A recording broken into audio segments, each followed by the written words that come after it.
Okay, this next problem says Peggy drew 15 hearts. Is this an even or an odd number? Well, we're going to figure out, first of all, I can look at the number 15, and the number 15 ends in the digit 5, and I know 5 is odd.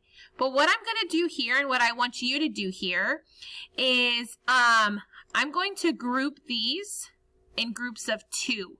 Because it wants us to figure out if this number is divisible by 2. So I'm going to group these hearts in groups of 2. And if every single heart is in a group, then that means that this number is divisible by 2. If there's one left out, that means it's not. And I don't have anything to put here. That is my last one left out. I can't put that anywhere. And so this Peggy drew 15 hearts. Is this an even or odd number? 15, I can tell you, is going to be an odd number because it does not have enough. I can't put this last circle or this last heart in an even group of 2. There's only one left, and so this is going to be an odd number.